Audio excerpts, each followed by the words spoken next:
मैया नित्य प्रति उनके लिए माखन निकालती थी। माखन निकाल करके मैया के घर में नौकर चाकर सब थे, परंतु कन्हैया के लिए माखन मैया खुद निकालती थी। हमेशा याद रखें, ठाकुर सेवा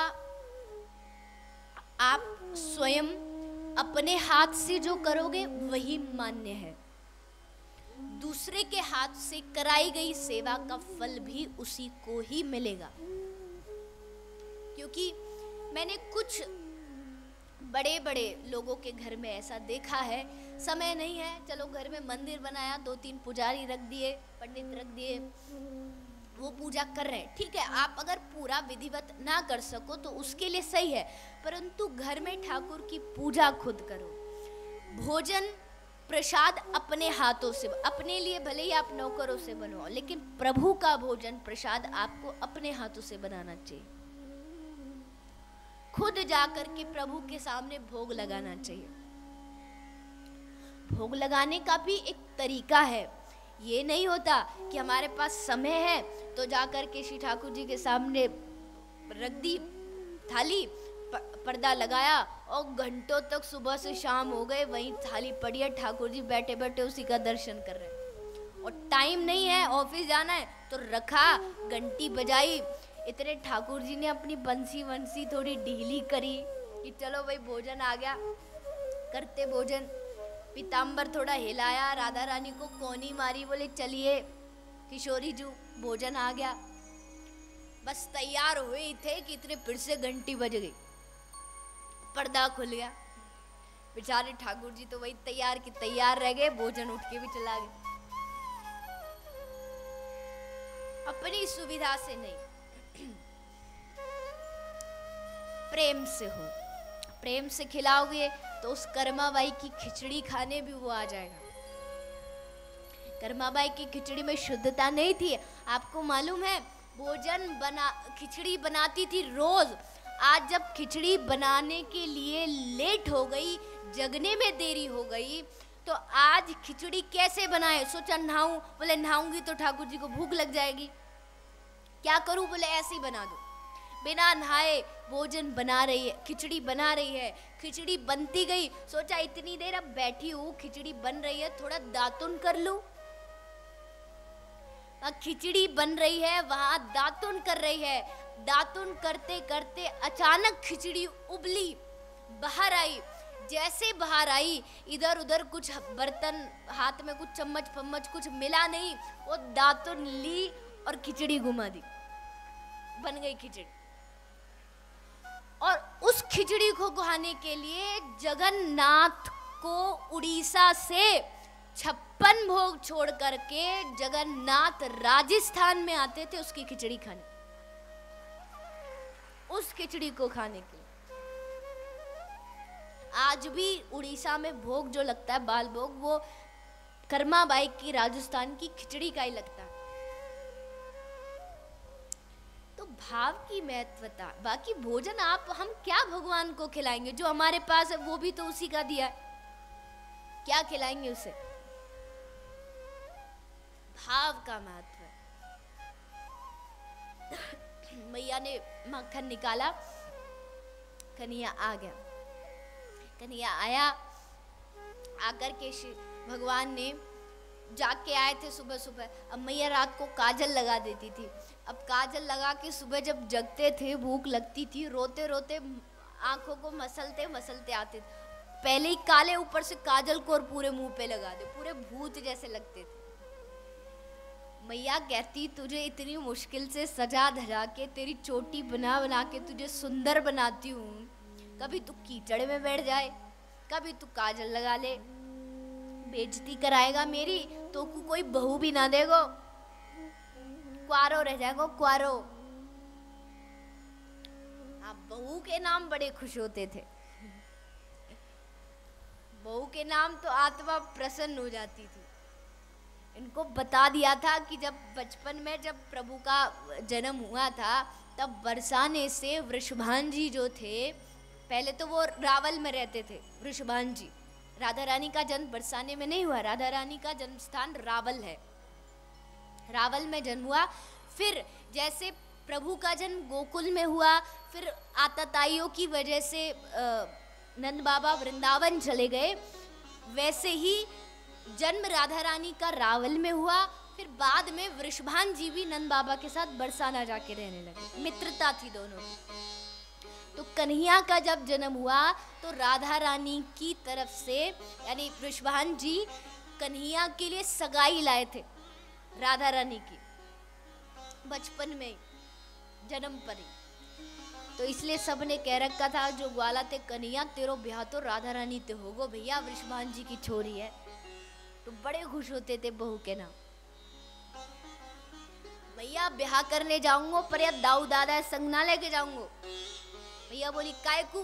बोले मैया यू तो गोरो मैं कारो, वहां जाके कहूँ बहू के घर बारे बोले या कारे छोड़ो गोरे ते ब्याह करो, तो भैया मैं तो रह जाऊंगो। भैया बड़ी खुश होती थी बातों पर।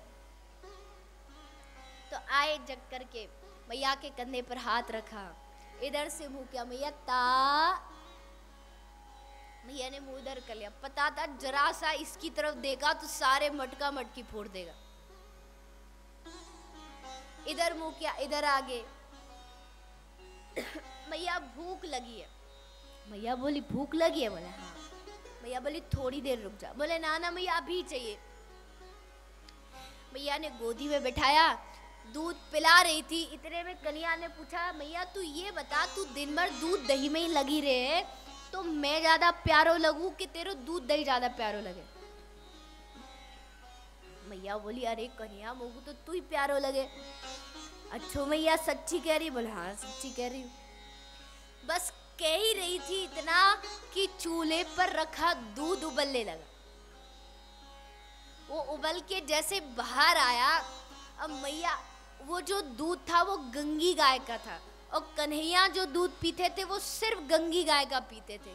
मैया जानती थी अगर ये फैल गया तो कन्हैया फिर दूध पिएगा नहीं, इसलिए कन्हैया का दूध बचाने के लिए मैया भागी। कन्हैया को जैसे नीचे बिठाया भागी। कन्हैया को आया बड़ी जोर से गुस्सा, मुंह फुलाया, कंधे पर कमर पर हाथ रखा। अभी तो कह रही दूध प्यारो, अभी तो कह रही पूत प्यारो, अब इतनी जल्दी दूध बचावे किताई भागी। कन्हैया ने निकारी बंसी, एक पूरे कक्ष में मटका मटकी टकी थी। मैया ने अपनी दादी की, परदादी की, चाची की, काकी की, फूफी की, सबकी मटका मटकी टांग के रखी थी। वो सारी जितने भी घर वाले थे सारी मटकी फोड़ दी। मटकियों की सिर्फ ऊपर ऊपर वाली वो लटकी रह गई, मानो पूरे खानदान को फांसी पे चढ़ा दिया। सब बुआ की, काकी की, चाची की सब फूट गई। अब मैया ने जैसे देखा, मैया का गुस्सा ऊपर, ये छोरा बड़ो शैतान है गयो है, मेरी बात तो माने ही ना है, काइते डरे ही ना, आज तो को ना छोड़ूंगी। निकाली डंडी और कन्हैया को मारने दौड़ी। कन्हैया आगे आगे, मैया पीछे पीछे, कन्हैया आगे आगे, मैया पीछे पीछे। नारद जी बैठे बैठे हंस रहे, वाह प्रभु तेरी लीला, जिसकी वक्र भ्रकुटी के भय से सागर सप्त उबलते देखा, उसको ही यशोदा के भय से अश्रु बिंदु दृग ढलते देखा। जिसकी एक बहों के एक इशारे से समुद्र में भूचाल आ जाए, ब्रह्मा खड़ा खड़ा कांपे, वो कृष्ण आज मैया की डंडी से डर के मारे भाग रहा। अहम भक्त पराधीन, भगवान ने कहा मैं भक्तों के अधीन हूं।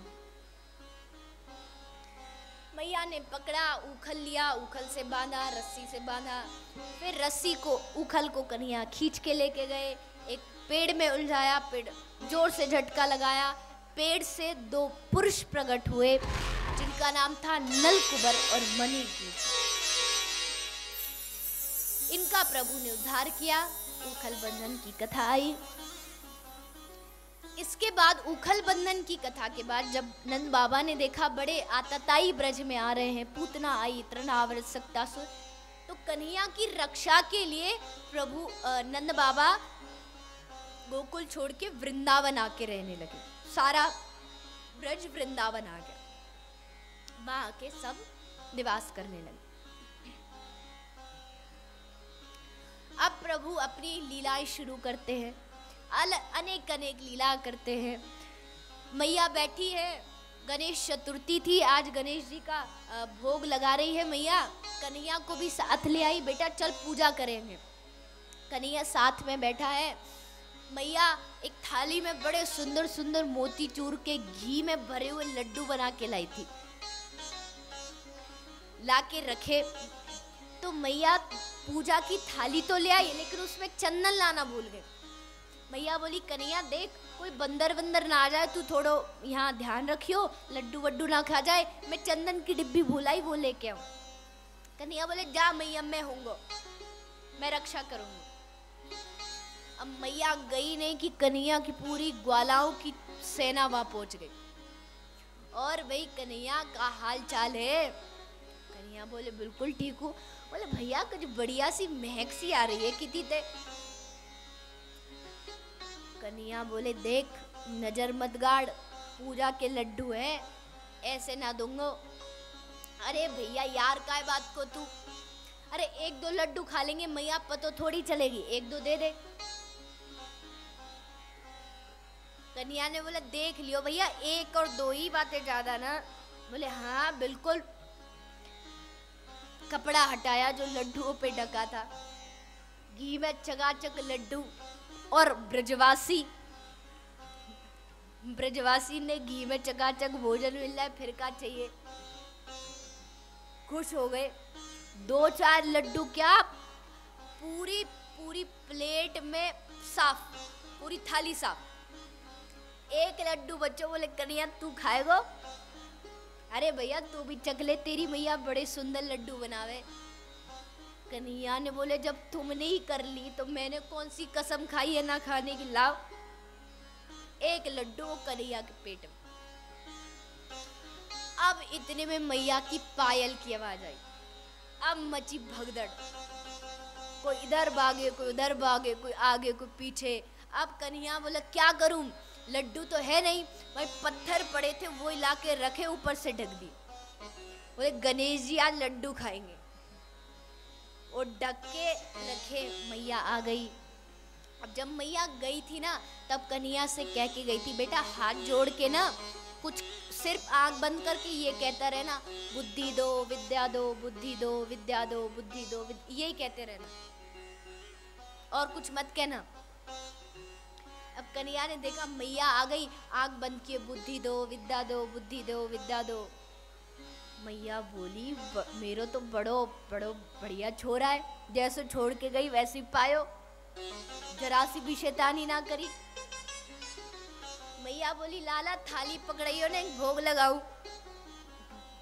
अब कन्हैया कांपे, थाली कहाँ ते पकड़ाऊ, अगर गणेश जी गलती से भी एक लड्डू भी खा गए तो गणेश जी तो बस। मैया को पकड़ाई डरते डरते। मैया बोली बड़ी भारी है गई है।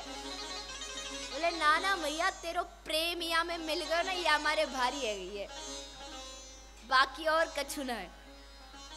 मैया बोली तेरी शकल ते तो कछ लग रहे हो। बोले मैया ना, मैं बड़ो सीधो साधो बालक हूँ, मैं शैतानी ना करूँ, तू काय कुछ जैसे छोड़ के गई वैसो ही है। बोले फिर भी एक बार देख तो लूं। अरे ना ना मैया तो मुंह पे विश्वास ना है, तू रख तो सही। रख दिया। बोले अच्छा कन्हैया भोग लगाएंगे, आंख बंद कर। कन्हैया ने आंख बंद की। मैया ने चुपचाप कपड़ा उठा के देखा, पत्थर भरे पड़े। मैया ने तुरंत कान पकड़ा, जोर से मरोड़ा। अच्छा लड्डू कहाँ गए?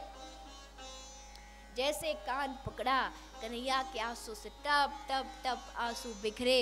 जैसे आंसू गिरा, आज तक मैया खूब गणेश जी को मनाती रही, आज तक तो गणेश जी आए नहीं, लेकिन ठाकुर जी के आंसू को देख के गणेश जी रह नहीं पाए, मूर्ति से प्रकट होके बोले मैया लड्डू मैंने खा ली।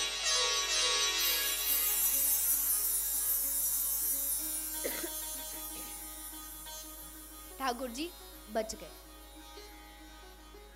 ऐसी अद्भुत लीला प्रभु ब्रज में किए जा रहे हैं। अब अनेकों बाल लीलाएं हुई। अब बारी आई जो मुख्य लीला ब्रज की है, जिसके बगैर ब्रज की लीला पूर्ण नहीं हो सकती, वो है माखन चोरी की लीला। प्रभु के मन में आया कि सारी गोपियां मेरे घर आती हैं, कभी मैया उनको आने नहीं देती, तो कभी परिवार आने नहीं देता, क्यों ना मैं उनके घर जाऊं और सारे ग्वालाओं को भी आनंद दूं। क्या करूं? तो प्रभु ने मिलके एक बढ़िया सी एक टीम तैयार की। कन्हैया ने एक बढ़िया सी मंडली बनाई, समिति बनाई। समिति का नाम था कन्हैया की जो समिति थी, ढंग से नोट कर लेना, क्या पता किसी कभी प्रभु की कृपा हो जाए आपकी भी सदस्यता उस समिति में बन जाए। तो प्रभु की समिति का नाम था चोर विद्या प्रसारण मंडल समिति। एक कन्हैया का ट्रस्ट था और बड़े धड़ल्ले से चलता था, इसमें कोई रुकावट नहीं थी। इसके प्रेसिडेंट खुद कन्हैया थे, इसके वाइस प्रेसिडेंट बलराम जी थे और बाकी सब लोग साधारण से ट्रस्टी थे। और इस ट्रस्ट का एक ही काम था, गोपियों के घर जाओ, माखन चुराओ, मटकी फोड़ो और वहां से भाग जाओ। गोपियां आती शिकायत करने रोज, मैया तेरे छोरा ने ये, अरे मैया कल तो को पतो मैया मेरे घर में यू आयो, मेरे गाय के बछड़ा को खोल के भाग गयो। बता मैया, अब बछड़ा गाय को सारो दूध पी गयो और शाम को बच्चा दूध मांग रहे, कहाँ से लाके दो? और मैया तो को पतो है बछड़ा दूध पी गयो, शाम को मेरी सास आई। अब सास तो सास है, शाम को आके मोते बोली तू दूध पी गई होगी, सारे गैया के दूध अकेली पी गई होगी।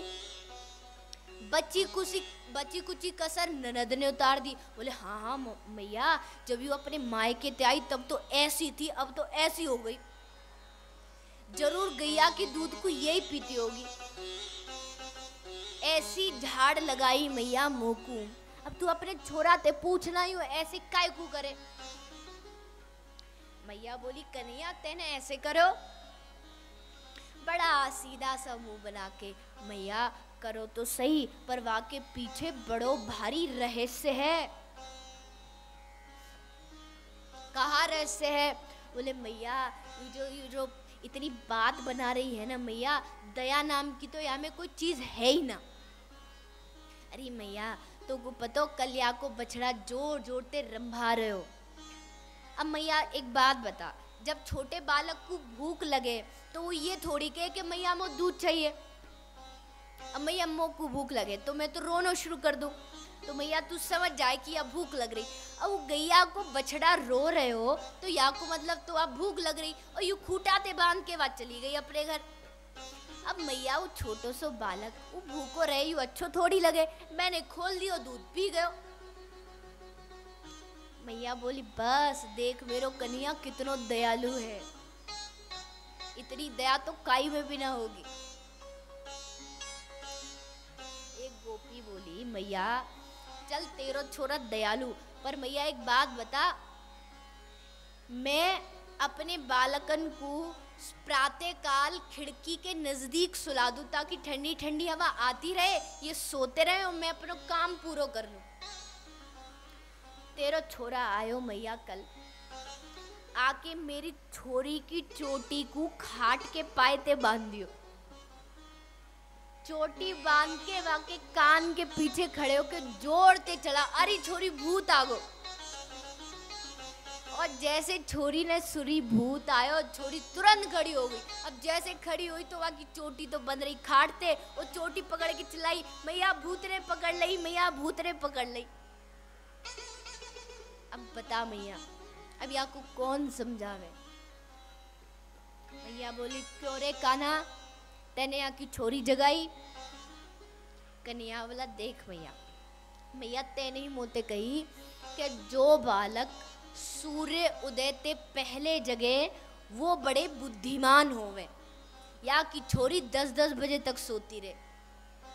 अया में बुद्धि कहाँ ते आवेगी मैया, मैंने सोची थोड़ी बुद्धिमान बन जाए तो सूर्य उदय ते पहले जगा दूं। अब बता मैया कौन सा बुरा काम करो। मैया बोली वाह वाह बेटा हो तो मेरे जैसा। हर प्रश्न का उत्तर, हर समस्या का समाधान। माखन चोरी करने जाते थे तो मैया ने पायल बांध दी पैरों में कि ये जाएगा, छम छम बजेगी तो गोपी पकड़ लेगी। इतने चालाक कि गोपी के घर में घुसने से पहले जो गोचर भूमि थी, जहाँ गायों का गोबर पड़ा रहता था, वहाँ जाकर के गोबर में खड़े होकर जोर जोर से उछलते तो वो सारा गोबर पायलों में भर जाता। और वो बजे तो बजे कैसे, आराम से जाते चोरी करके वापस। ऐसी अद्भुत लीला ब्रज में चल रही है। सुखदेव जी वर्णन करते हैं, हे परीक्षित, आज भगवान श्री कृष्ण एक गोपी के घर चोरी करने गए। गोपी का नाम था प्रभावती। बड़ी हट्टी कट्टी गोपी थी, अगर पकड़ के एक थप्पड़ लगा ले तो वही राम नाम सत्य हो जाए। ब्रज की गोपियां ऐसी होती थी, आजकल की मैयाओं की तरह नहीं। 2 किलो आलू मार्केट से लाए तो सोफे पे लेट जाती है, बोले हवा करो, जूस लाओ, पानी दो। तो सब एक काम भी तो होता था, काम भी करती थी। सुबह सुबह अनाज निकालना, और वो तो अभी भी कुछ समय पहले तक भी हुआ करता था, गांव में भी हुआ करता, गांव में भी अब बंद हो गया। वो निकालती थी, कुएं पे, यमुना पे जल भरने जाती थी। आज तो बिस्लरी ने सब, अच्छी बात है, कोई बुरी बात नहीं, पर उससे स्वास्थ्य खराब ना हो। देखिए आपको सुविधा मिले, इसमें बुरी बात कौन सी है, पर उससे स्वास्थ्य खराब ना हो, ये जरूरी है। तो प्रभावती के घर आज कन्हैया माखन चोरी के लिए जा रहे हैं अपने ग्वालाओं के साथ। कैसे उसके घर माखन चोरी करते हैं, आइए सभी भाव से दर्शन करते हुए साथ में प्रेम से श्रद्धा से आनंद लेते हैं। अरी मेरी मटकी गयो गिराए कन्हैया, छेल छबीलो यशोदा को। मेरी मटकी गयो गिराए कन्हैया, छेल छबीलो यशोदा को। मेरी मटकी गयो गिराए कन्हैया, छेल छबीलो यशोदा को। मेरी मटकी गयो गिराए कन्हैया, छेल छबीलो यशोदा को। मेरी मटकी गयो गिराए कन्हैया, छेल छबीलो यशोदा को। मटकी गयो गिराए कन्हैया, छेल छबीलो यशोदा को। मेरी मटकी गयो गिराए।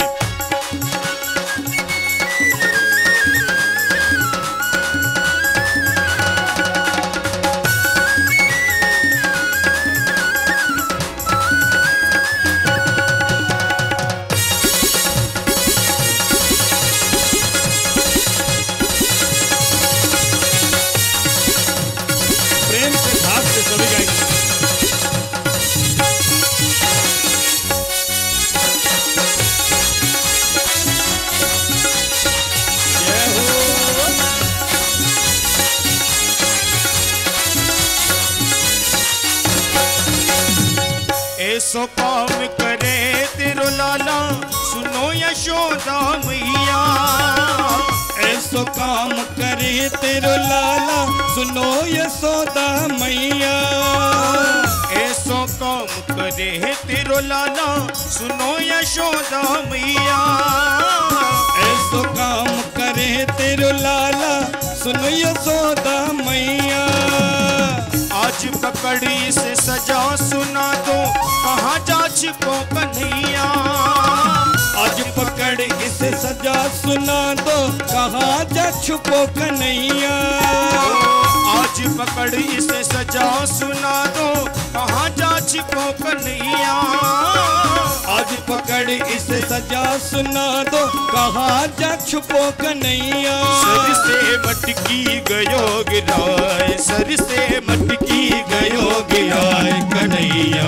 छेल छबीलो यशोदा को गोरी मटकी गयो गिराए कन्हैया।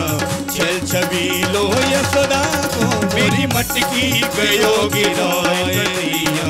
छेल छबीलो यशोदा मोरी मटकी गयो गिराए। एक बार दोनों हाथ उठाकर बड़े भाव से ताली बजाते गाएंगे, बोले नंद के लाला की जय हो।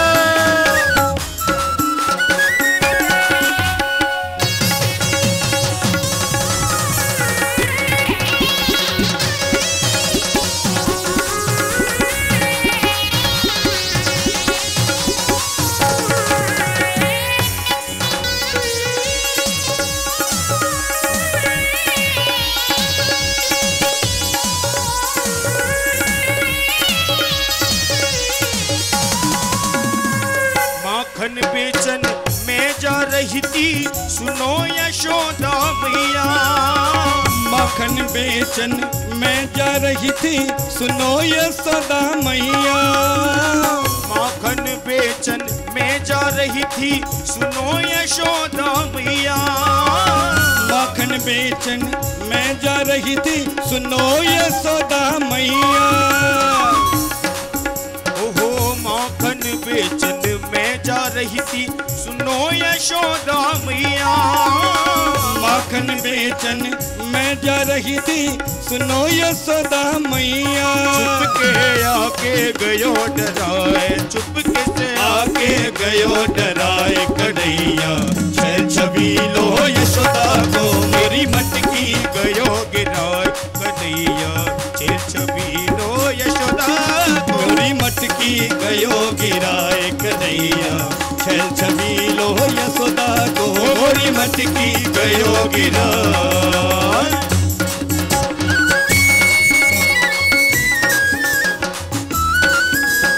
चोर बिहारी लाल की जय हो।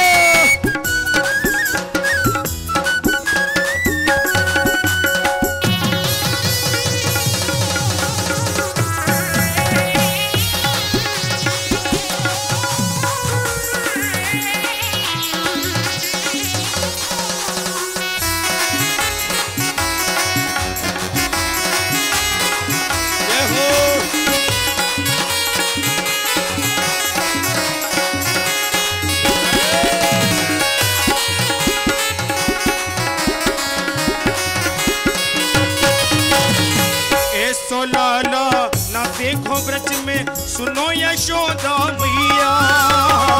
ऐसो लाला ना देखो ब्रज में सुनो यशोदा मैया। ऐसो न लाला देखो ब्रज में सुनो यशोदा मैया। ऐसो लाला ना देखो ब्रज में सुनो यशोदा मैया। कारो कन्हैया कारो मन है सुनो नंद के छैया। कारो कन्हैया कारो मन है नंद मगर को छैया। कारो कन्हैया कारो मन है नंद महल के छैया। कारो कन्हैया कारो मन है नंद मगर को छैया। अरे मेरी बाह गयो मधुर, मेरी बाह गयो मधुर कन्हैया। छबीलो यशोदा को मेरी बाह गयो मरोर कन्हैया। छेल छबीलो यशोदा को मोरी मटकी गयो गिराए कन्हैया। छबीलो यशोदा मोरी मटकी गयो गिराए कन्हैया। छेल छबीलो यशोदा को मोरी मटकी गयो गिराए कन्हैया। छेल छबीलो यशोदा को मेरी मटकी गयो गिराए कन्हैया। छेल छबीलो यशोदा अरे मेरी मटकी गयो गिराए कन्हैया। छेल छबीलो यशोदा को मेरी मटकी गयो गिराए। माखन चोर बिहारी लाल की जय।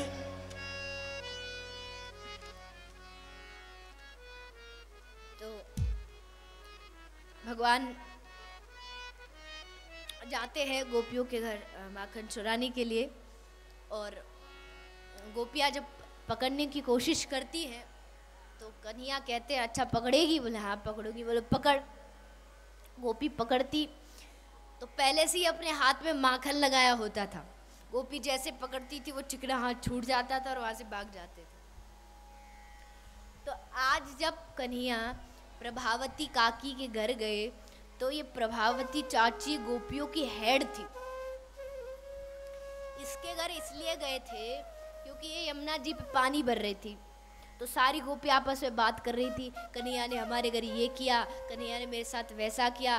अरे हम दो गोपी बैठी बैठी बातें कर रही थी, पीछे से न जाने कब आया, हम दोनों की चोटी बांध के भाग गया। अब हमने कहा चलो बहन अपने अपने घर। अब मैं इधर चली वो उधर चली, जैसे चली चोटी खिंची। कोई कुछ बता रही है, कोई कुछ बता रही है। प्रभावती वहां खड़ी खड़ी बड़े शान में खड़ी है। सबसे बोली अरे गोपियों ये कन्हैया है ना, ये किसी से डरता नहीं है क्योंकि तुम लोगों ने इसे डराया नहीं। देखो मुझसे डरता इसलिए आज तक मेरे साथ इसने कोई नटखटबाजी नहीं की। अब मन मन में प्रभावती को ईर्ष्या भी है कि सबके घर आ गए, मेरे घर क्यों नहीं आए। मन मन में कुछ और है, बाहर से कुछ और दिखा रही। उसकी हिम्मत ही नहीं मेरे घर आ जाए, डरता है मुझसे, कह रही थी। वो प्रभावती का एक देवर भी था और वो देवर जो था वो कन्हैया की जो मंडली थी, जो कन्हैया का जो ट्रस्ट था वो उस ट्रस्ट का सीआईडी था। वो देवर जी जो थे। अब देवर जी ने सुना तो वो तो गए प्रभु के पास दौड़े दौड़े। अरे कन्हैया एक बात बता, तू हमारे ये बता तू हमारे भाभी ते का डरे, तू को हमारी भाभी ते डर लगे? कन्हैया बोले काय की बात करूं, मैं अपनी ते मैया बापन ते ना डरूं, तेरी भाभी कौन सी चीज? बोले ना ना भैया हमें ना पतो, बस हम ते तो वो प्रभावती हमारी जो भाभी है वो कह रही कि कन्हैया डरे। कन्हैया बोले आज तो यार प्रभावती ही देखूंगा, चलो आज यही के घर गए। जाके प्रभावती के घर माखन वाखन लिया, ज्यादा कुछ खाया नहीं, भूख थी नहीं। माखन को फर्श पर, जो प्रभावती का घर का जो फर्श था मिट्टी का, गोबर का लेपन करना था, लेकिन आज माखन का लेपन कर दिया। दरवाजा लगा के चले गए। प्रभावती चाची बड़ी मस्ती में इठलाती बल खाती चलती हुई आ रही है, बड़े नाज अंदाज से। मटके के ऊपर मटका, मटके के ऊपर मटका, हाथ में एक छोटी सी मटकी। पहुंच गई अपने घर को, दरवाजा खोला, वाकू का पतो ही कि अंदर कहाँ गड़बड़ भई है। प्रभावती चाची ने तो दरवाजा खोल के अपना पैर अंदर रखो, और पैर जैसे अंदर रखो चाची ऐसी फिसली कि सीधी दीवार में जाके। कन्हैया बोले आज बच गई या दीवार ने बचा ली, नहीं तो अपने पियर को पहुंच जाती। बिना टिकट के ट्रेन में बिना बैठे बैठे पियर को पहुंच जाती। अब प्रभावती बड़ी बड़ी दुखी हुई। अगले दिन फिर उसने एक जाल बिछाया, उसने माखन निकाला और जोर जोर से कह रही आज बड़ा अच्छा माखन है। देवर के मुंह में आया पानी। तुरंत कन्हैया के पास गया, बोले कन्हैया आज तो अपने घर में जाके डंका बजाएंगे। कन्हैया बोले नाना भैया कल ही तो तेरे घर चोरी करी। बोले नाना कन्हैया आज जैसो माखन तो तेने कभी खाया ही ना होगा। कन्हैया आ गए, लेकिन प्रभावती अंदर घर में छुपी थी और सारी गोपियों ने मिलके मटकी से घंटी लटकाई थी कि जब ये माखन चुराएगा घंटी बजेगी, इसको पकड़ेंगी। अंदर बैठी थी। कन्हैया आया। अब कन्हैया ने देखा घंटी लटक रही है। कन्हैया थोड़ी देर तो खड़े रहे, उसके बाद उस घंटी से बोले देख घंटी, मेरी एक बात सीधी सादे शब्दों में समझ लियो। देख जब मैं माखन चुराऊं तो तू बजियो मत, ये तेरे प्रभु की आज्ञा है। बज गई तो फिर तू देखियो। घंटी बोली हाँ प्रभु आपकी बात मैं कैसे टाल सकती हूँ, आप माखन चुराओ, मैं क्यों बजूं? मेरे का घर का माल, आप खूब खाओ, ग्वाला को खिलाओ, मुझे क्या पड़ी। कन्हैया आए, घंटी नहीं बजी। कन्हैया के ग्वाला आए, घंटी नहीं बजी। ग्वालाओं ने माखन खाया, घंटी नहीं बजी। मटके से माखन निकाला, घंटी नहीं बजी। लेकिन जैसे कन्हैया ने माखन मुख में डाला, तुरंत टन टन टन टन टन घंटी बज गई। और जैसे घंटी बजी, गोपी तुरंत तैयार थी। जैसे घंटी बजी, वो ग्वाला खड़े थे, एक के ऊपर एक के ऊपर एक, सारे की गोपी आई। गोपी का लक्ष्य था गोविंद पकड़ के पीछे से फटाक से कन्हैया को पकड़ने। जैसे पकड़ा, ग्वाला घबराए, सारे हिले, ऊपर से सारे नीचे गिर पड़े। वो इधर भागे को उधर, सारे दौड़ दाड़ के भाग के छुप गए। गोपी ने कन्हैया को कस के पकड़ लिया, बोले आज तो कुछ जान न दूंगी। कन्हैया बोलो गोपी तोते तो बाद में बात करूंगा, पहले यार धोखेबाज घंटी ते बात कर लंदे। घंटी के पास गए, क्योरी घंटी, तो ते कहा कही माखन चुराऊं जब बजियो मत। तेने कही प्रभु मेरे का बाप को माले खूब खाओ, अब तू कैसे बजी? वो घंटी बोली देखो प्रभु, आपने माखन चुराया, मैं नहीं बजी। आपने मटकी फोड़ी, मैं नहीं बजी। तुम्हारे ग्वाल बालान ने मैं पकड़ पकड़ के खूब घुमाई, मैं तब भी ना बजी। पर प्रभु वेदों में वेदों का वाक्य है, और वेदों के वाक्य को मैं झूठा नहीं कर सकती, कि वेदों ने कहा है कि जब ठाकुर जी भोग लगाते हैं तो घंटी तो जरूर बजती है, इसलिए मैं बज गई। कन्हैया बोले बात तो तू सही कह रही है, पर बात सही थे का काम चले, हम तो पकड़े गए आज, पहले बता देती हम ना खाते। बोले प्रभु अब हो गया तो हो गया, अब तो कुछ हो नहीं सकता। अच्छा चल कोई बात नहीं, हमारा नाम भी कन्हैया ऐसी थोड़ी है, अभी तो पूरा रास्ता पड़े हो। ऐसी प्रभावती चाची हमने बड़ी देखी। प्रभावती चाची बोली अब तेरी बात हो गई हो तो अब छोड़ के अब आगे चल। पकड़ के कन्हैया के हाथ को कस के पकड़ के चल पड़ी। अब गांव का माहौल था तो घूंघट कर रखा है, घूंघट किया है साड़ी से, चलती जा रही है। अब पीछे पीछे ग्वालाओं की पूरी शोभा यात्रा चली जा रही है। अब उनमें शोभा यात्रा में जो सबसे आगे चल रहा है वो प्रभावती का देवर है, कन्हैया की मंडली का था। कन्हैया ने देखा, कन्हैया ने गोपी से कहा देख प्रभावती चाची, मेरा हाथ ना बड़ी जोर ते दुख रहे हो, तू दूसरा हाथ पकड़ ले। मैं छोटो सो नन्नो सो बालक, ऐसी नरम नरम माखन जैसी मेरी कलाई, तेरे हाथ देख, हाथ छोड़, दूसरा हाथ पकड़। हाथ छोड़ा। अब जैसे हाथ छोड़ा, कन्हैया ने पीछे हाथ किया देवर को, बोले इधर आ, इधर आ। देवर ने दो चार बार इधर उधर देखा, बोले मुँह कोई बुला रहा हो? बोले हाँ तो कोई बुला रहा हो। बोले मैं नहा रहा हूँ, मुँह का पिटाई खानी है। बोले मेरी मैया ने मोती चूर के घी में लड्डू बनाए, लड्डू खिलाऊंगा, इधर आ। अब ग्वाला को व देवर को लड्डू बड़े प्यारे लगे, तो लड्डू को नाम सुनते ही दौड़ो दौड़ो आयो, तुरंत नजदीक पहुंच। कन्हैया बोले गोपी अब मैं आ गया, अब हाथ पकड़ ले, अब चल। गोपी का घूंघट देखा था नहीं, देवर का हाथ पकड़ा, देवर का हाथ पकड़ के बड़ी शान से चलती जा रही। आज कन्हैया को पिटवा के रहूंगी।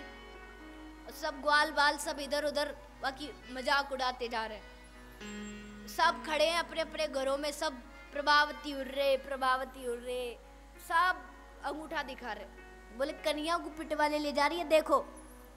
सब समझ रहे प्रभावती तो पागल हो गई, अपने देवर को पकड़ा के ले जा रही है। पहुंच गई मैया के घर, मैया बाहर आई, मैया ने कही गोपी घूंघट ऊपर कर, घूंघट ऊपर करे। बोले अब मेरे लाला को आगे कर, जैसे लाला को आगे करो बस कड़ी की कड़ी। बोले शैतान तू कहाँ से आयो? बोले भाभी लगे रात को तू सोई ना, या हमारा तो दिन में भी मुंह में कन्हैया ही दिख रहा है। मुंह को पकड़ के ला रही है, वहीं तक कन्हैया ला रही हूँ, कन्हैया ला रही हूँ। पीछे कन्हैया मैया के पीछे खड़े खड़े अंगूठा दिखा रहे, बोले पकड़ लिया। आज कोशिश की, आज तो देवर का हाथ ही पकड़ा है, फिर से कोशिश करेगी तो खसम का हाथ पकड़ा दूंगा। फिर पूरी गली में पकड़ के लाती रही हो कि कन्हैया पकड़ लाई, कन्हैया पकड़ लाई। बेचारी प्रभावती हाथ जोड़ के कुछ भी हो सके पर या कन्हैया को पकड़नो असंभव है। अपनी ताकत से नहीं पकड़ सकते, शरणागति से पकड़ सकते हो। ठाकुर जी को मैया ने अपनी ताकत से उखल से बांधने की कोशिश की, हर बार रस्सी 2 उंगल छोटी पड़ी, लेकिन जब थकी तब शरणागति के शब्द निकले, अरे प्रभु इसको बंधवा। शरणागत हो गई, तब ठाकुर जी छोटी सी रस्सी में बंध गए। अपनी ताकत से नहीं पकड़ा जा सकता, उसको शरणागति से पकड़ा जा सकता।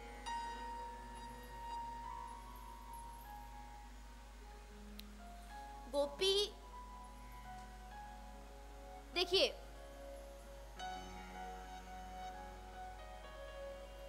ये मैंने पहले भी कहा, आप इस कृष्ण कथा को, बहुत से लोगों के मन में कृष्ण कथा को लेके एक भ्रांति है, या उनकी बुद्धि की कम समझ कह लीजिए, नासमझी कह लीजिए, कुछ भी आप कह सकते हैं। वो कृष्ण कथा को समझ नहीं पाते हैं, फिर आके दावा करते हैं कि कन्हैया ने माखन चुराया, हम भी चुराएंगे, कन्हैया ने रास किया, हम भी करेंगे। इसीलिए हम जैसे लोग कन्हैया के बाद में ऐसे शब्दों का प्रयोग करते कि कन्हैया ने रास किया और हम रास करें तो करेक्टर ढीला है। मेरा डायरेक्ट किसी के ऊपर आक्षेप नहीं है, परंतु ये बिल्कुल सत्यता है। अगर आप रास को नहीं समझोगे तो आप रास को या कृष्ण लीला को एक बहुत ही साधारण सी कहानी समझोगे। हाँ, कन्हैया आया था, माखन चुराया था, गोपी के ये मटकी फोड़ी थी, ये किया था। कृष्ण कथा को समझने के लिए सबसे पहले एक गोपी बनना भी बहुत जरूरी है। गोपी के अंदर क्या था? गोपी घर में रहती थी, गोपी पति की सेवा करती थी, गोपी सास ससुर की सेवा करती थी, बच्चों की सेवा करती थी, लेकिन गोपी ने तन संसार को दिया था, गोपी ने अपना धन संसार को दिया था, लेकिन जब मन देने की बारी आई तो गोपी ने मन कृष्ण को दिया था। और मन को हमेशा, ठीक है, भगवान ने भी कहा कि गोपी तू तन को, धन को, परिवार को दे दे, मुझे कोई आपत्ति नहीं, तन से तू घर में रहे, ग्रस्त में रहे, कहीं भी रहे, लेकिन मन को तू मुझे दे, क्योंकि मन को तूने अगर संसार को दिया तो ये संसार तेरे मन को, जैसे केला खा के छिलका फेंक दिया जाता है, तेरे मन का उपयोग करके उस मन को कचड़े में फेंक दे। मन को संसार को मत दे, बस। गोपी अगर रोटी बनाती थी तो रोटी बनाती बनाती वो जय राधा माधव हरे कृष्णा बोलती रहती थी, अपने कृष्ण का नाम लेती रही। गोपी दही मंथन करती थी, जीभ पर कृष्ण का नाम रहता था। अरे गोपी मटका लेती लेती माखन ले लो की जगह कभी कभी तो मन में कृष्ण चलता था, इसलिए जोर जोर से चिल्लाती थी, माधव ले लो, माधव ले लो, कन्हैया ले लो, कृष्ण ले लो, माखन बेचती। तो देखिए, साधु समाज ने 4 चीजों को महत्व दिया। लोग कहते हैं निराकार का ध्यान करो। निराकार साकार एक सिक्के के 2 पहलू जरूर है। निराकार भी अपने स्थान में महत्व रखता है और आकार भी, परंतु अगर कलयुग के लोगों के लिए कहा जाए तो कलयुग के लोगों को निराकार का ध्यान करना बहुत मुश्किल है, क्योंकि निराकार का ध्यान आप तब ही कर सकते हो जब आपका मन समाप्त हो चुका। ये सीधी सादी बात है, बेशक लिख के ले जाओ और सबके सामने इस बात को कहा जाता है। निराकार का ध्यान आप तब ही कर सकते हो जब आपका मन समाप्त हो चुका हो। अगर आपके अंदर मन बाकी है तो आपका मन कोई ना कोई आकार जरूर बनाएगा, चाहे वो धनुष लेके खड़ा हो, चाहे वो बंशी लेके खड़ा हो, चाहे वो चक्र लेके खड़ा, आकार तो मन बनाएगा। अगर मन समाप्त है तो आप निराकार का ध्यान कर सकते हो, लेकिन हमारी स्थिति अभी इतनी पहुंची नहीं कि मन समाप्त हो गया हो। अभी तो हम मन के नचाए नाचते हैं। साधु समाज के अनुसार 4 चीजें हैं: योग, भोग, ज्ञान और भक्ति। योग में मन का निरोध करने के लिए कहा गया है। महर्षि पतंजलि ने योग सूत्र में कहा है, योगस्य चित्त वृत्ति निरोध। अपनी वृत्ति का, मन का निरोध करो योग में। ज्ञान में मन का विरोध है। योग में निरोध है, ज्ञान में विरोध है। ज्ञान में मन नहीं चलता, क्योंकि ज्ञान में आप बहुत ऊंचे स्तर पर पहुंच जाओ, लेकिन मन कब वहां से नीचे गिरा दे कुछ नहीं पता। विश्वामित्र जी कहाँ पहुंच गए, लेकिन एक मेनका ने आके नीचे गिरा दिया। ज्ञान में मन का विरोध है। भोग चिंतन में मन का दुरुपयोग है, लेकिन अगर सच्चा सदुपयोग मन का कहीं है तो वो साधु समाज ने भक्ति में बताया है। घर जाइए, देखिए कुछ नहीं करना। मैं आपको एक साधारण सी बात बताऊं। भक्ति का लोग कहते हैं यहाँ जाओ, वहाँ जाओ, ये करो। भक्ति का एक साधारण सा मतलब समझिए। आप घर बैठे हैं, एक तो सबसे बड़ा, जो भी काम करो प्रभु का नाम लो। जो भी काम करो, आप एक गाड़ी चला रहे हैं, आप ड्राइविंग कर रहे हैं, गाड़ी चलाते समय आपको कौन मना करता भजन करने के लिए? क्या गाड़ी चलाते समय भजन नहीं हो सकता? सिर्फ ध्यान, आंख बंद करके भी बैठना भजन नहीं है। गाड़ी चलाते समय मुख में, अगर आपके मुख में महामंत्र है, हरे कृष्ण महामंत्र है, प्रभु का नाम है, तो वो ड्राइविंग भी आपकी भक्ति है। एक भोजन बनाती हुई महिला जब भगवान नाम लेती है, उसको इतना ही फल मिलता है जितना एक गुफा में जाके ध्यान करने का। तो अगर आप घर बैठे हो और 10 मिनट आप खाली हो, उस 10 मिनट में आप क्या ध्यान करते हो, उससे पता चलता है कि आप भक्त हो या आप एक विषयी हो। उस 10 मिनट में आप बैठे बैठे सोच सकते हो, अरे भैया ये जो महीना चल रहा है अगस्त, इसमें तो हम पिछले साल कुल्लू मनाली गए थे। अच्छा, वहाँ खड़े होके आइसक्रीम खाई थी। अरे वहाँ हम बैठे थे, बड़ी जोर से बारिश आ गई थी। आई थी कि नहीं आई थी? बारिश आई थी बड़ी जोर से। अच्छा, फिर हमने बारिश में भुट्टा खाया था। फिर हमने अपनी सर्दी को भगाने के लिए चाय पी थी। वही 10 मिनट में आप बैठे बैठे ये भी सोच सकते हो, आज जब हम कथा में गए थे तो कथा में बताया जा रहा था कि कन्हैया प्रभावती के घर माखन चोरी के लिए जा रहा था। कन्हैया ने ऊपर से मटकी उतारी। अब मटकी उतारी तो कैसे उतारी, वो दृश्य आपके आंखों में आना चाहिए, वही भक्ति है। बस सीधी सी बात है। 10 मिनट में बैठे बैठे आप ये सोच सकते हो कि प्रभु ऐसे गए, उन्होंने माखन निकाला तो कैसे निकाला होगा, क्या किया होगा, कुछ भी सोच सकता है भक्त। ये भक्त के मन का भाव है। ये संत लोग क्या करते हैं, बस मन में ध्यान करते हैं और एक कथा बन जाती है।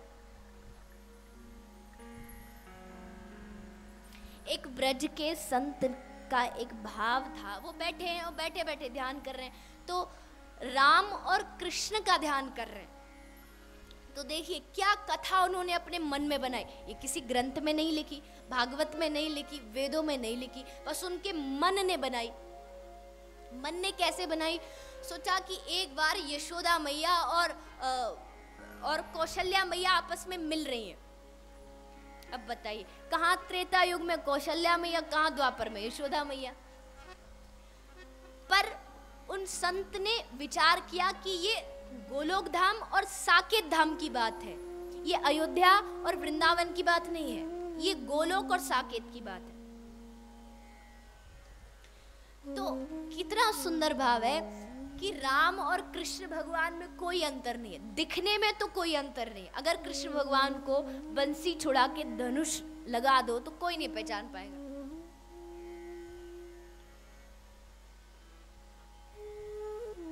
तो कहते हैं कि जब वो कौशल्या मैया यशोदा मैया मिलने आई तो दोनों ने अपने बच्चों को, राम भगवान को, कृष्ण को एक जगह बिठा दिया, बातें की। जब जाने लगी तो गलती से कौशल्या मैया जी तो कन्हैया को ले गई और यशोदा मैया ले गई राम भगवान को, पता ही नहीं चला, इतने दिखने में एक जैसे थे। ये संत का भाव है, समाधि में उसने क्या देखा। अब दोनों घर चली गई। अब घर जाके गड़बड़ शुरू हुई। अब बेचारे रामचंद्र भगवान, वो तो इतने सीधे, इतने सीधे, इतने सीधे। मैया 10 बार कहती बेटा भोजन कर ले, तब तो भोजन के लिए हामी भरते थे। इधर पहुंच गया उनके पास कन्हैया। अब मैया ने, कौशल्या मैया ने भोजन लगाया। अब राम जी आके बैठते थे, हाथ धोते थे, भोग लगाते थे। अब कन्हैया बैठा। आए दशरथ जी। अब कन्हैया को आदत थी नंद बाबा की गोदी में बैठने की, इसलिए फटाक से उछल के दशरथ जी गोदी में बैठे। दशरथ जी बोले आज इस राम को क्या हो गया, बड़ा प्यार उमड़ रहा है, अच्छी बात है। भोजन थाली में से थोड़ी सी खीर ली, दशरथ जी की दाढ़ी में लगा दी। सब्जी ली, मूंछों में लगा दी। दशरथ जी बोले राम तो आज कुछ,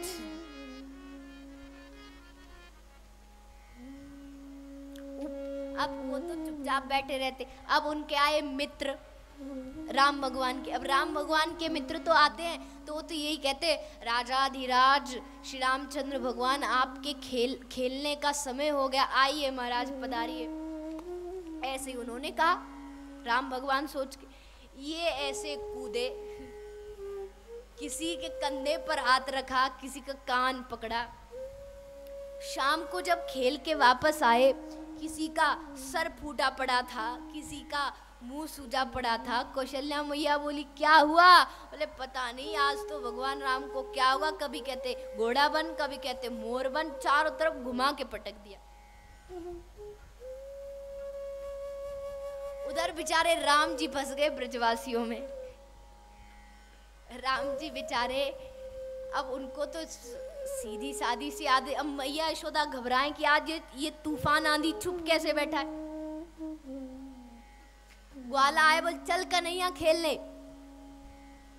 अब राम भगवान बोले इन्होंने तो ना श्री कहा, ना महाराज कहा, ना आगे ना पीछे।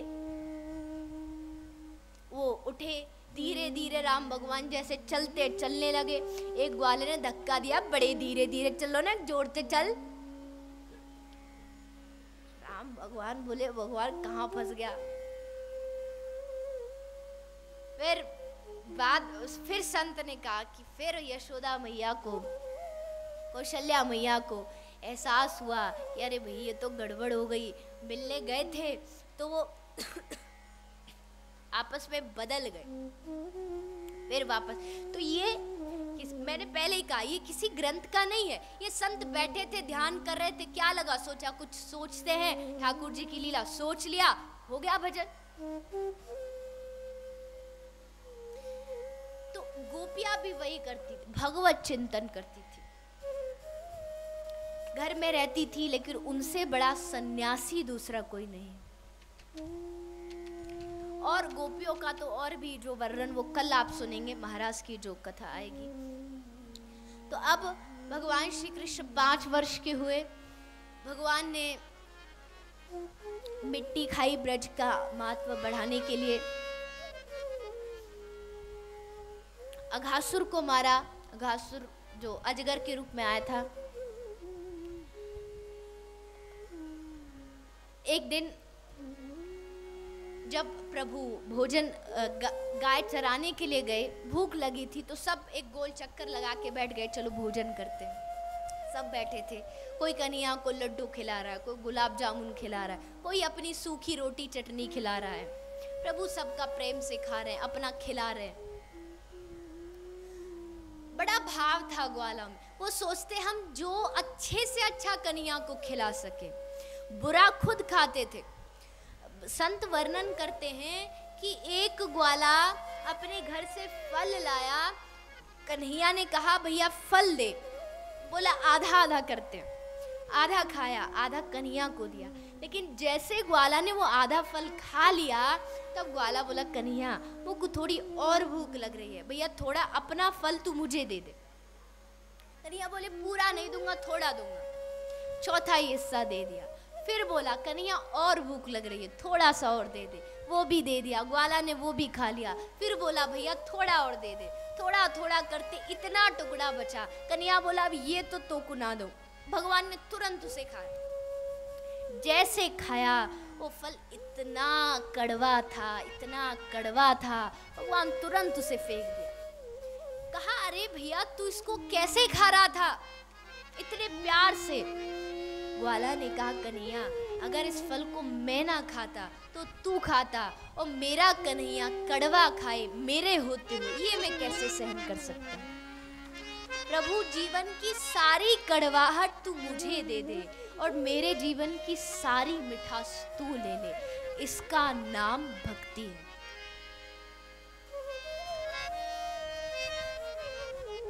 हम तो कहते हैं प्रभु भक्तजनों के संकट तुम ही दूर करो।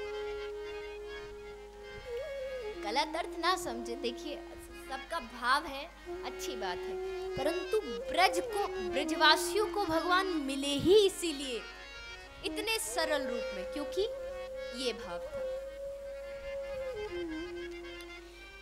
तो ग्वाला खा रहे थे। एक मनसुखा नाम का ग्वाला अपने घर से छाछ लेके आया। वो छाछ उसने पी। श्री ठाकुर जी ने देखा छाछ है, पिला नहीं रहा, शर्म के मारे कि लोग क्या कहेंगे, ग्वाला क्या सोचेंगे। प्रभु गए, उसके मुख में थोड़ी छाछ बची थी, मुक्का मारा, छाछ निकली। छाछ निकली, श्री ठाकुर जी उस छाछ को स्वयं पी गए। ब्रह्मा जी बैठे बैठे देख रहे थे। ब्रह्मा जी ने पूरे वेद पलट डाले। ऐसा कौन सा अनुष्ठान है जहां परमात्मा मुंह से निकली चीज को पीता हो। पूरे वेद खोज डाले, कहीं नहीं मिला। सोचा इसकी परीक्षा लो, ये भगवान है भी कि नहीं। ग्वालाओं को लेके अपने धाम चले गए। पीछे से प्रभु को जब पता चला, भगवान ने अपनी माया से ग्वाल बाल बनाए। नित्य प्रति आते ग्वाल बालों के साथ बछड़े चराते वापस चले गए। ब्रह्मा जी को जब अपनी गलती का एहसास हुआ, ब्रह्मा जी आए, क्षमा याचना की, ग्वाल बाल वापस दे दिए। इस प्रकार ब्रह्मा जी पर कृपा की। इसके पश्चात कालिया नाग की कथा आई। यमुना जी में कालिया नाग रहता था, जो कि जिसने पूरे यमुना जी के जल को दूषित कर दिया था। कोई भी यमुना जी का जल पान नहीं कर सकता था। इसलिए भगवान ने यमुना जी में कूद करके कालिया नाग से युद्ध करके कालिया नाग का उद्धार किया, कालिया नाग को हराया। कालिया जब वहां से जाने लगा, कहा कि प्रभु आप ऐसी कृपा करो कि मेरा स्वभाव बदल जाए। मैं सर्प हूं, मेरा स्वभाव बदल जाए। भगवान ने कहा कि भैया स्वभाव बदले, ये डिपार्टमेंट मेरा नहीं है। ये काम तो सिर्फ और सिर्फ मेरा सत्संग कर सकता है, मेरी कथा कर सकती है। स्वभाव बदलना प्रभु का काम नहीं है, स्वभाव बदलना सत्संग का काम है। कंस ने भी दर्शन तो प्रभु का कर लिया था, लेकिन सत्संग नहीं सुना, इसलिए स्वभाव नहीं बदला। लोग कहते हैं कि हमारे पास हज़ारों या लाखों रुपए नहीं हैं कि हम कहीं दान कर सकें, या हम कोई बहुत बड़ी यूनिवर्सिटियां बना सकें, या हम बहुत बड़ा कोई हॉस्पिटल बना सकें।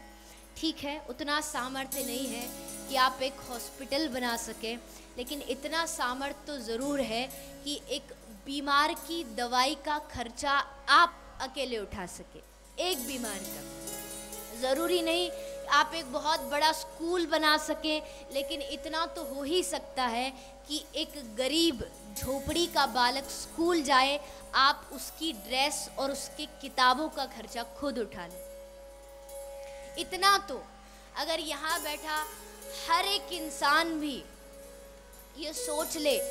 देखिए, मैंने बार बार कहा है और मैं हमेशा कहूँगी कि कभी भी ये व्यासपीठ से मेरे मुख से नहीं निकला, या मैंने कभी नहीं कहा कि आप हमारे गौ सेवा धाम हॉस्पिटल में सेवा दीजिए। सहायता तो मैं ये शब्द में बार बार कहती हूँ, सहायता तो शब्द गौ माता के लिए उपयोग करना ही नहीं चाहिए। हम उनकी क्या सहायता करेंगे? जो हमारी सहायता करती है, हम उनकी सहायता करने की क्यों बातें करते हैं?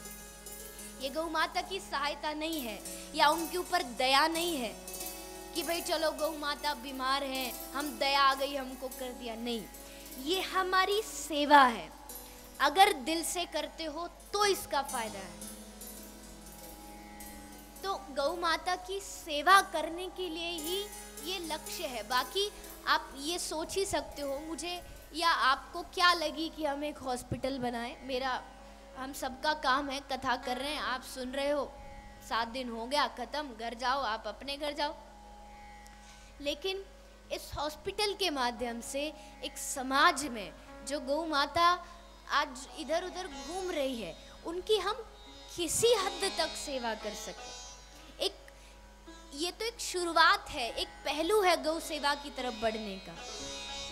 मैं तो कहूँ कि हर एक इंसान भी, मैंने पिछली कथा में कहा था कि हर एक इंसान भी अगर अपनी रद्दी का बचा पैसा भी अगर गौ सेवा में लगा दे, और जहाँ वो सेवा दे रहा है उस सेवा का अगर सही उपयोग किया जाए,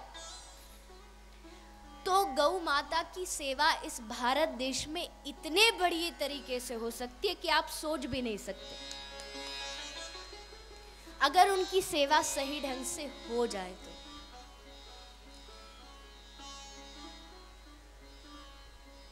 आप सब बहुत सारे लोग यहाँ पर गुड़गांव से हमारे आश्रम में जा चुके हैं, खाम भी जा चुके हैं। हमारे अनंतपाल जी हैं, हमारे खुल्लर साहब भी गए थे, और हमारे मलिक साहब भी गए थे, उनके समधी जी बैठे वो भी गए थे, और बहुत सारे लोग जा भी चुके हैं।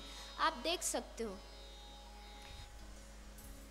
मैं ये अपनी प्रशंसा के लिए नहीं है या अपनी बड़ाई के लिए नहीं है। हमारा घर आज भी वही है जो आज से 16 साल पहले था। लोग कहते ज़रूर है कि भाई गांव में मत रहो, यहाँ चले जाओ, वहाँ चले जाओ, अच्छी बढ़िया कोठी बनाओ। और मैंने पहले ही दिन कहा था, कुछ लोग तो ऐसे भी नासमझ आते हैं जो सोचते हैं कि एक व्यक्ति का व्यक्तित्व उसके घर से झलकता है। ऐसे भी कुछ लोग होते हैं, ज़रूर, पक्का मुझे मिले हैं इसलिए पता है।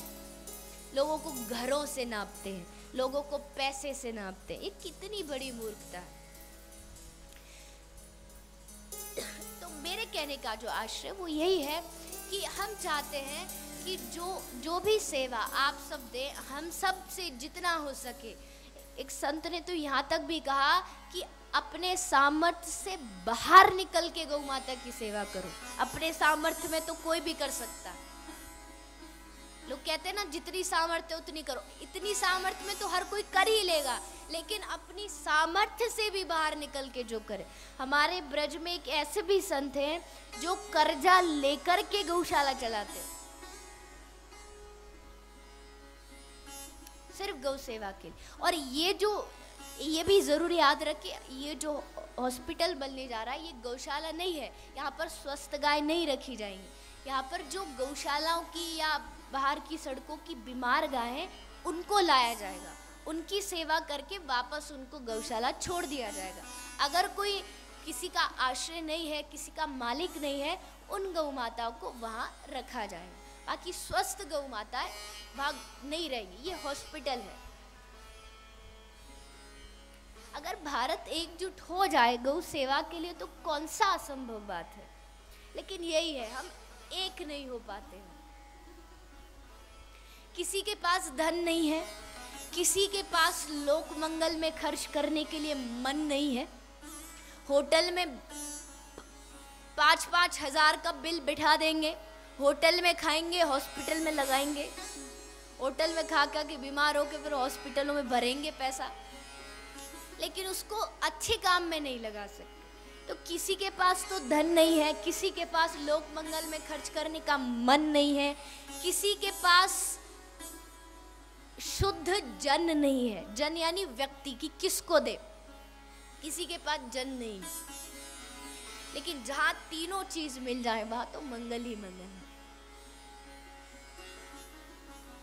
तो मेरी आप सबसे प्रार्थना है, व्यासपीठ से जो पूरी समिति, आप यकीन मानिए, ये जो पूरी समिति है वर्ल्ड संकीर्तन टूर ट्रस्ट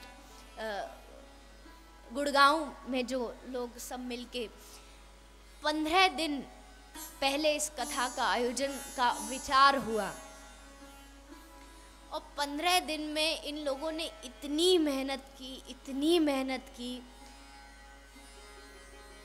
हमारे मलिक साहब ना खाने का पता, ना सोने का पता, 2-2 दिन तक नहीं सोए, लगे रहे, मेहनत करते रहे। इतना पानी जहाँ आप बैठे हो ये भर गया, इस स्थान को पता नहीं क्या क्या लगा के इसको ठीक कराया गया, ये पार्किंग बनाओ, वो इतनी मेहनत की। मेरा सिर्फ कहने का आश्रय है, इतनी मेहनत की उन लोगों ने, तो हम सब लोगों को भी मिल कर के उनकी इस मेहनत को पूर्ण करने का संकल्प जरूर लेना चाहिए। और आप सब ले भी रहे हैं, उसमें कोई दोहराया नहीं है। मेरी तो बस इतनी ही प्रार्थना है कि गौ सेवा हो, चाहे वो मेरे माध्यम से हो, चाहे वो आपके माध्यम से हो, चाहे किसी के भी माध्यम से हो, बस गौ सेवा होनी चाहिए। क्योंकि अभी जिस कृष्ण की आप कथा सुन रहे हो, उनको कृष्ण से, गौ माता से प्यारा कुछ लगता ही नहीं। गौ शब्द से जो चीज शुरू होती है कन्हैया को, वो सबसे प्यारी है। गौरी, गंगा, गोपी, गाय, गोवर्धन, कन्हैया का नाम गोपाल, ये सब चीज, गीता, ये प्रभु को बहुत प्यारी है। आज भी जब ब्रज में कन्हैया ने देखा कि बड़ा भारी तैयारियां चल रही हैं, किसी का पूजन जा रहा है, तब कन्हैया ने यही कहा, सबसे पूछा भैया किसका पूजन होगा, कहा इंद्र का पूजन होगा। इंद्र का पूजन क्यों? वो हमें अन्न देता है, हमारा जीवन का दाता है।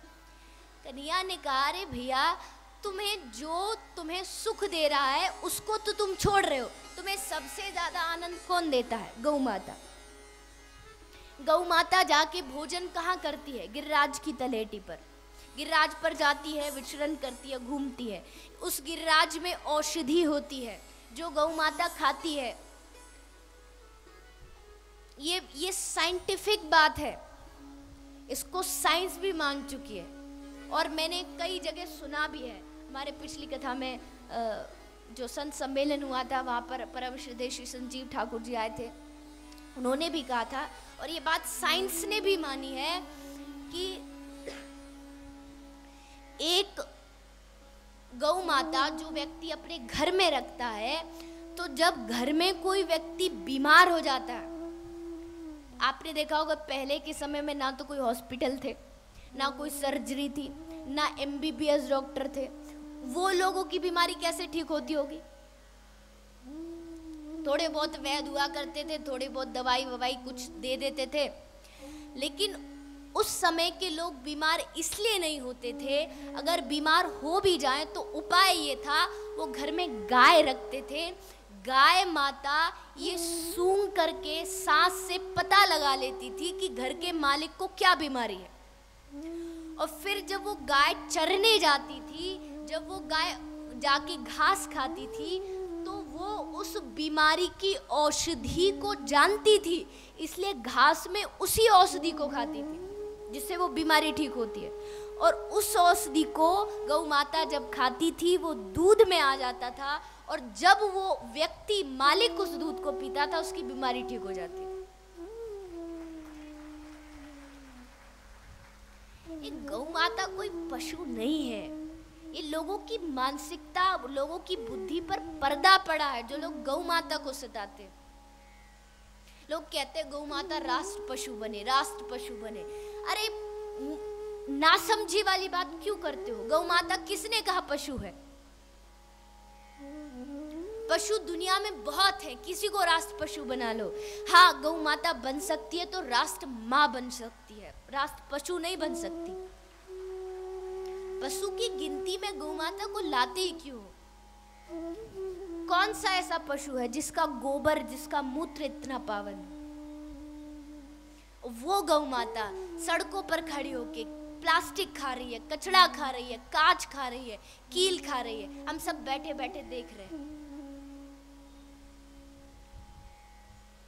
गलती से भी कभी किसी गौ माता को मारते हुए आपने देख लिया? ये जो कसाई मारते हैं, इतना गर्म पानी गौ माता के ऊपर डाला जाता है। आपकी माँ को कोई मार रहा हो, आप चुपचाप बैठे देखते रहोगे?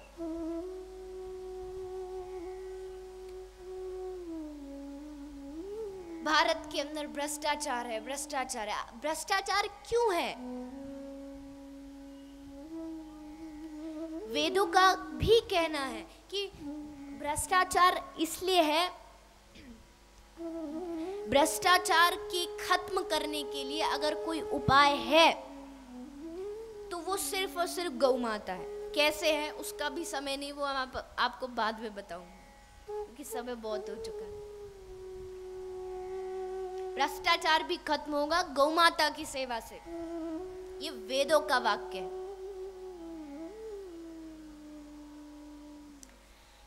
तो आज कन्हैया ने ब्रजवासियों को समझाया कि गैया की पूजा करो, ब्राह्मणों की करो, गोवर्धन की करो, और कन्हैया कहे और उनके भक्त ना माने, ये कैसा हो सकता है?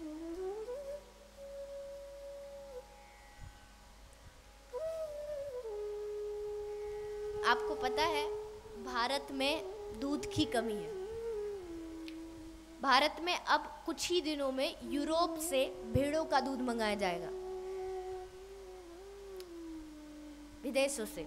पहले ही भेड़ चाल चलते हैं विदेशियों की, भेड़ों का दूध पी पी के और भागेंगे उनके पीछे। भजन करते काले का, नकल करते गोरों की। दूध नहीं रहा। ब्रज में दूध की नदियां बहा करती थी जब कृष्ण जन्म हुआ। छोटे छोटे ग्वाला तो उसमें डुबकियां भी लगा, इतना दूध दही बहाया।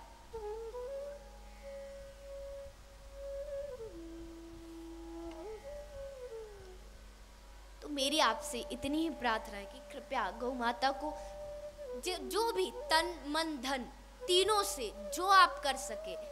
कुछ लोग जिनके पास धन नहीं है तो गौशाला जाके गौ माता को गोबर ही उठाओ, करो तो सही। जिनका तन नहीं है कि चलो जा नहीं सकते तो अपने धन दो, मन से सेवा करो।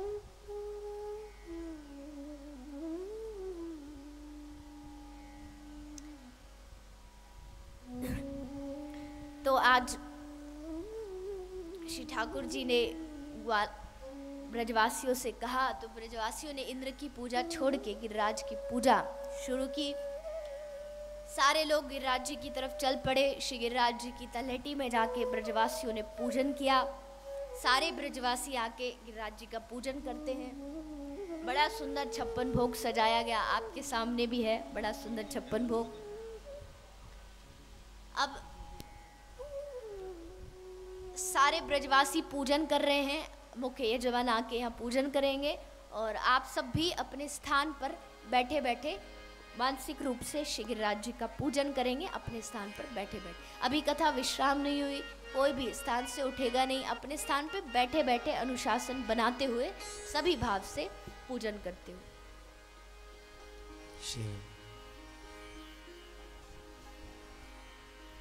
छठा तेरी तीन लोक ते न्यारी है गोवर्धन महाराज। छठा तेरी तीन लोक ते न्यारी है गोवर्धन महाराज। छठा तेरी तीन लोक से न्यारी है गोवर्धन महाराज। गोवर्धन महाराज हमारो गोवर्धन महाराज। गोवर्धन महाराज हमारा गोवर्धन महाराज। छठा तेरी तीन लोक ते न्यारी है गोवर्धन महाराज। छठा तेरी तीन लोक से न्यारी है गोवर्धन महाराज।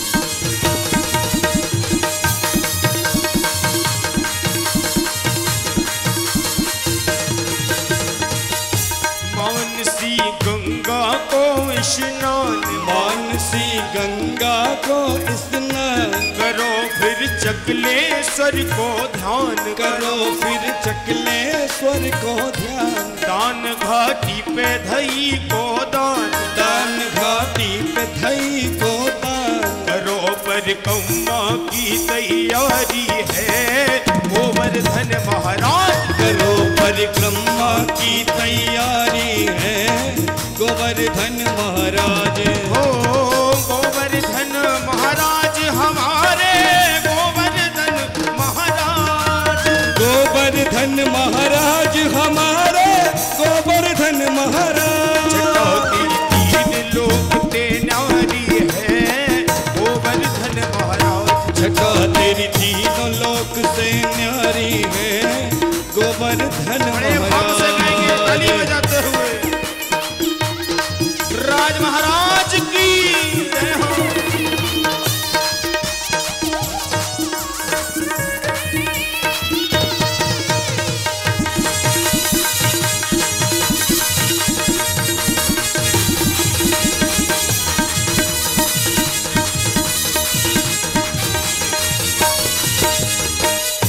भक्ति जन पड़े रहे चहुओर। भक्ति जन पड़े रहे चहुओर। देख कर ध्यान रखे नित ओर। देख कर ध्यान रखे उठ भोर। शिखर के ऊपर नाचे मोर। शिखर के ऊपर नाचे मोर। करत है ये ब्रज की रखवारी है गोवर्धन महाराज। करे है ये ब्रज की रखवारी है गोवर्धन महाराज।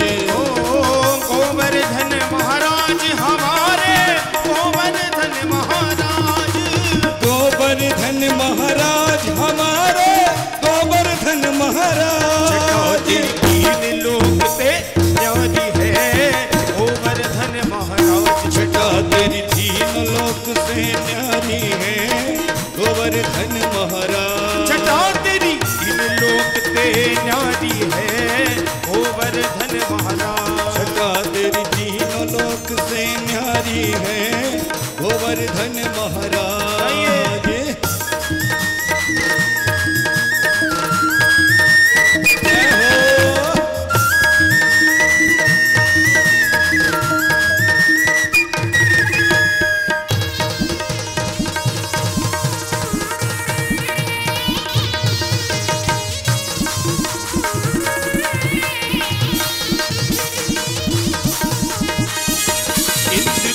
मान मदन कीनो इंद्र को मान मदन कीनो। दुबत ब्रज को बचाए लीनो। दुबत ब्रज को बचाए लीलो। प्रगट है के दर्शन दीनो। प्रगट है के दर्शन दीनो।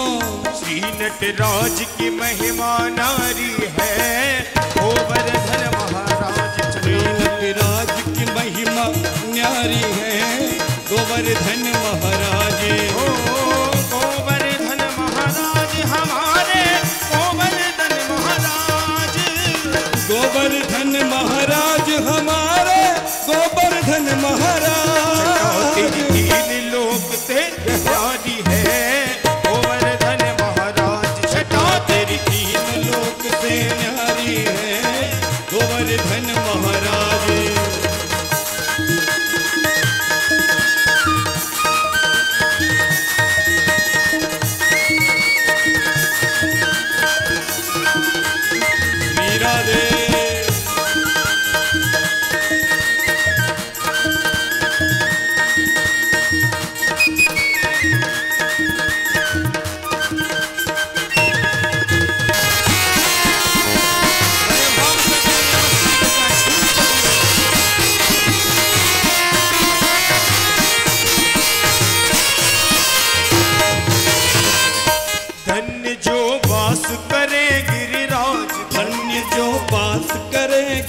सिद्ध होए उनके सबरे काज। लाज भक्तन की रखे गिरिराज, लाज भगतन के रखे गिरिराज। श्याम तेरे चरणन की बलिहारी है गोवर्धन महाराज। श्याम तेरे चरणन की बलिहारी है गोवर्धन महाराज। ओ गोवर्धन महाराज हमारे गोवर्धन महाराज। ओ गोवर्धन महाराज हमारे गोवर्धन महाराज। चटौती तीन लोक से न्यारी है गोवर्धन महाराज। छटा तेरी तीनों लोक से न्यारी है गोवर्धन महाराज। छटा तेरी तीन लोक से न्यारी है गोवर्धन महाराज। छटा तेरी तीनों लोक से न्यारी है गोवर्धन महाराज। छटा तेरी तीन लोक से न्यारी है गोवर्धन महाराज। जड़ा रे तीनों लोक से न्यारी है गोवर्धन महाराज। मुर्राज महाराज की जय। तो इस प्रकार सभी ब्रजवासियों ने पूजन किया।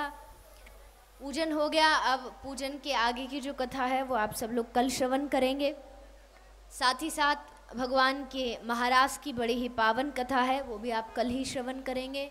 और भगवान के विवाह का बड़ा ही सुंदर वर्णन आया है। प्रभु का विवाह हुआ, प्रथम विवाह माँ रुक्मिणी जी के साथ। तो कल प्रभु का विवाह है। सभी भाव और श्रद्धा से विवाह में प्रेम से सुंदर सज धज के श्री ठाकुर जी के नाम में मस्त होकर के आएंगे और कथा का आनंद लेंगे। सभी 2:30 बजे पधारें, कथा 3 बजे प्रारंभ हो। आइए कथा को विश्राम दे, उससे पहले कुछ क्षणों के लिए भगवान नाम का कीर्तन करें। उसके बाद सभी आरती का दर्शन करते हुए ही अपने घर प्रस्थान करें। हरे कृष्ण कृष्ण हरे हरे, हरे राम राम राम हरे हरे। हरे कृष्ण कृष्ण कृष्ण हरे हरे, हरे राम राम राम हरे हरे। हरे कृष्ण कृष्ण हरे हरे, हरे राम राम राम हरे हरे। हरे कृष्ण कृष्ण कृष्ण हरे हरे, हरे राम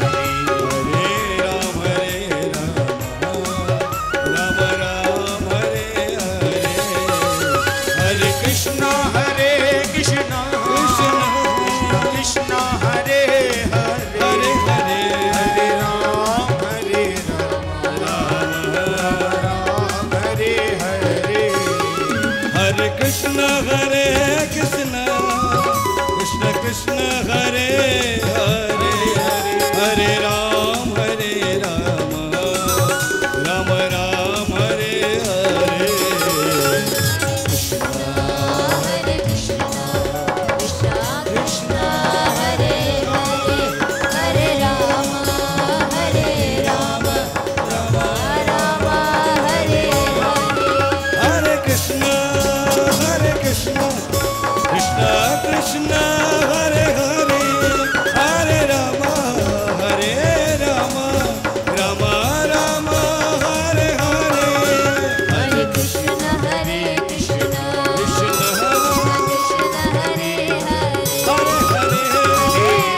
हरे, राम राम हरे हरे।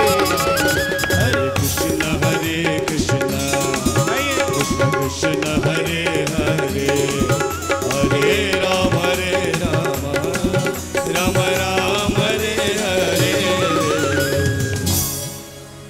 आइए सभी दोबारा हाथ उठाकर हरे कृष्ण महामंत्र का जाप करेंगे। हरे कृष्ण हरे कृष्ण कृष्ण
वृंदावन बिहारी लाल की जय। श्री बालकृष्ण लाल की जय। श्रीमद् भागवत महापुराण की जय। राज महाराज की जय। जय जय श्री राधे जय जय श्री राधे जय जय श्री राधे निताई गौर हरि बोल।